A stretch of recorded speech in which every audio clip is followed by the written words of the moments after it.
4 லட்சம் கோடி 4 லட்சம் கோடி தமிழ்நாட்டின் கடன் இல்லை மக்களே. திமுக ஆட்சிக்கு வந்த இந்த 4.5 ஆண்டுகளில் அடித்த ஊழல் மட்டும் 4 லட்சம் கோடியாம். முழு ஆதாரத்துடன் தமிழக ஆளுநர் RN ரவியை சந்தித்து ஊழல் பட்டியலை வழங்கியிருக்கிறார் எதிர்க்கட்சித் தலைவர் எடப்பாடி கே பழனிசாமி. அதன்பின் அவர் அளித்த செய்தியாளர்கள் சந்திப்பு தமிழ்நாட்டு மக்களிடம் பெரும் அதிர்வலைகளை ஏற்படுத்தியுள்ளது.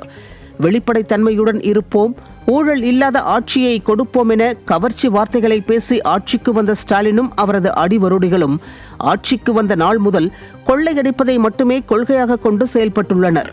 நகராட்சி நிர்வாகம் மற்றும் குடிநீர் வழங்கல் துறை 64,000 கோடி முதல் பால்வளத்துறை 250 கோடி வரை திமுகவின் ஊழலை பட்டியலிட்டுள்ளார் புரட்சித் தமிழர். அதை துறை வாரியாக எவ்வளவு ஊழல் நடைபெற்றது என்ற விவரத்தையும் நாங்கள் சுட்டிக்காட்டுகின்றோம்.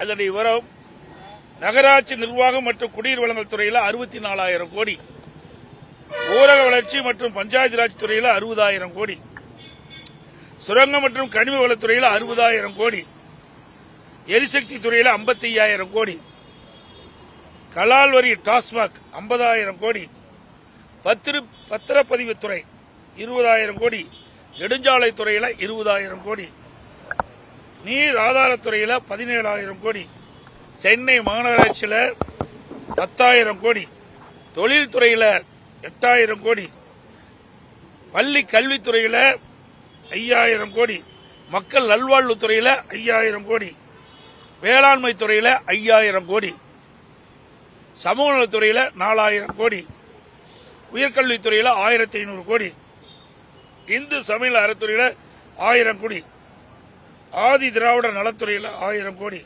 சுற்றுச்சூழல் மற்றும் வனத்துறையில 750 கோடி, இளைஞர் நலன் மற்றும் விளையாட்டுத்துறையில 500 கோடி, சிறைத்துறையில 500 கோடி, சுற்றுலாத்துறையில 250 கோடி, பால்வளத்துறையில 250 கோடி, இப்படி பல்வேறு துறைகளில் கொள்ளையடித்தது எப்படி என்பதிலே திராவிட முன்னேற்ற கழகம் குறிப்பாக இருந்திருக்கிறது. தமிழ்நாட்டில் இதுவரை இல்லாத அளவிற்கு 5 ஆண்டுகளில் 5 லட்சம் கோடி கடன் வாங்கி இருக்கும் ஸ்டாலின் அரசு அதில் சுமார் 4 லட்சம் கோடி ஊழலில் திளைத்துள்ளது. ஸ்டாலின் ஆட்சிக்கு வந்த ஓராண்டிலேயே அவரது மகன் உதயநிதியும் மருமகன் சபரீசனும் 30,000 கோடி கொள்ளையடித்து என்ன செய்வதென தெரியாமல் இருப்பதாக கூறியிருந்தார் பிடிஆர். அதன்பின் டாஸ்மாக் ஊழல், மின்துறை ஊழல், அரிசி பருப்பு கொள்முதல் ஊழல், மாநகராட்சியில் ஊழல் என பல ஊழல் குற்றச்சாட்டுகள் வெளியானது. ஆனால் மீடியாவை கட்டுப்பாட்டில் வைத்திருக்கும் திமுக அந்த ஊழல்கள் எதுவும் மக்களிடம் சென்று சேர்ந்து விடாமல் மடைமாற்றும் அரசியலையும் விளம்பர நிகழ்ச்சிகளையும் நடத்தி தப்பித்து வந்தது.